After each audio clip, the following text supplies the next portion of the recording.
2024 को लेकर सभी पार्टियों के नेता और एक्शन मोड में नजर आ रहे हैं। हमारे साथ सोनीपत के सांसद रमेश कौशिक हैं। पंचकुला में राष्ट्रीय अध्यक्ष जेपी नड्डा का दौरा हुआ था, उस टाइम सभी सांसद मौजूद थे वहाँ पर। क्या विधानसभा चुनाव साथ में करवाने की बात हुई थी या अलग अलग करवाने की बात चर्चा हुई थी? देखो, इसका फैसला पार्टी हाईकमांड ने करना है और जब इलेक्शन डिक्लेयर होंगे, जब फैसला होगा कि पार्टी हाईकमांड क्या साथ कराने या अलग करवाने। आप लोगों से साथ बैठक हुई थी पंचकुला दौरे के दौरान, उस टाइम जितने भी सांसद से सबका कहना था कि अलग अलग हो।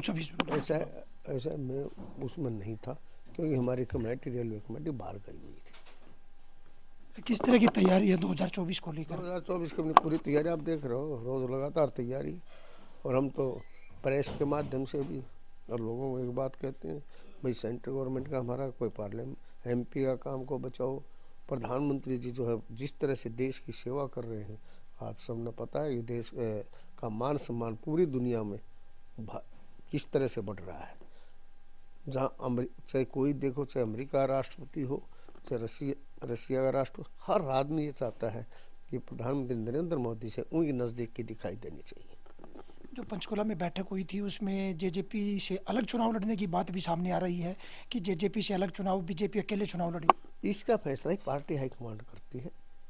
हम आज के दिन हम साझा हैं, इकट्ठे हैं और हम सरकार में शामिल हैं। जैसे विप्लव देव भी हरियाणा में घूम रहे हैं, भारत विकसित यात्रा चल रही है, उन्होंने भी कहा कि 10 की 10 लोकसभा बीजेपी अकेले लड़ेगी। ऐसा है, उन्होंने कहा कि भारतीय जनता पार्टी 10 की 10 लोकसभा सीटें पहले भी जीती और इस बार भी जीतेंगे। और लगातार 3 दिन सोनीपत में रहे, हम उनके साथ रहे। लगातार जो भारत विकसित यात्रा चल रही है उसमें लोगों का बड़ा भारी जोश है और उसी को हम आगे बढ़ा रहे हैं। प्रधानमंत्री जी जो गारंटी की बस है, उसको पर लोगों का विश्वास है कि केंद्रीय जो हमारी नीतियां हैं और प्रदेश के माननीय मनोहर लाल जी की जो सरकार की नीतियां हैं, चाहे आयुष्मान कार्ड हो, चाहे चिरंजीव कार्ड हो, चाहे इसके साथ साथ हर आदमी ये गैस का सिलेंडर हर घर को देना हो, हर वो काम चाहे आयुष्मान का है, इसके साथ साथ जो है, जो जिनकी पेंशन में कोई गड़बड़ थी वो सब ठीक किए और अगले महीने से पेंशन भी 3000 गठबंधन की जो सरकार हरियाणा प्रदेश में चल रही है, पंचकुला के बाद ये कयास लगा जा रहे हैं कि बीजेपी अकेले चुनाव लड़ेगी, पर कहीं ना कहीं अजय चौटाला कह रहे हैं कि नड्डा जी से हमारी बात हुई है, हम गठबंधन में चुनाव लड़ेंगे। ऐसा ही इसका फैसला मैं बता रहा हूँ, सब पार्टी हाईकमांड ही करती है, इसमें हम कोई कुछ नहीं। आप अब की बार लोकसभा या विधानसभा चुनाव लड़ोगे? जो पार्टी आदेश हो वो करेंगे, अपना इंटरेस्ट लोकसभा लड़ने का।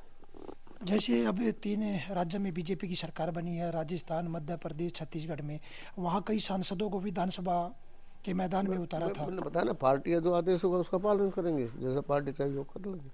अब की बार लोकसभा में जैसे पीछे रोहतक से दीपेंद्र और सोनीपत से भूपेंद्र हुड्डा चुनाव लड़े थे, पूरे देश की नज़र रही थी इन सीटों पर, अगर अब की बार भी ऐसा ही होता है तो क्या स्थिति रहेगी? यार ये देखो, उनकी पार्टी का मसला है, वो लड़ना चाहेंगे तो लड़ सकते हैं। अगर वे चुनाव लड़ते हैं सोनीपत और रोहतक से, दोनों बाबू पिता पुत्र, तो क्या स्थिति रहेगी?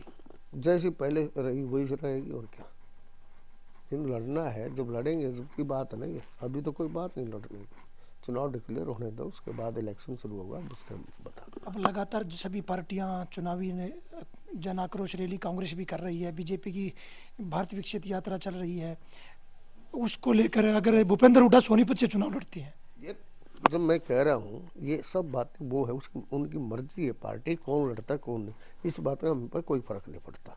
और आज जो है फील्ड में भारतीय जनता पार्टी और जो राम मंदिर का वो है उद्घाटन जो करना है, सीएम साहब प्रधानमंत्री जो कर रहे हैं, आज वो दिखाई दे रही है चारों तरफ, सारा देश जय श्री राम बोल रहा है। कांग्रेस तो कह रही कि रामलला के नाम से राजनीति, वोट की राजनीति कांग्रेस बीजेपी कर रही है। बीजेपी ये वोट की राजनीति नहीं कर रही, जो 500 साल से जो काम नहीं हुआ वो प्रधानमंत्री नरेंद्र मोदी जी के नेतृत्व में राम मंदिर निर्माण हुआ। अगर अयोध्या में भी राम मंदिर नहीं बनेगा तो ये बता दें और कहाँ बनेगा।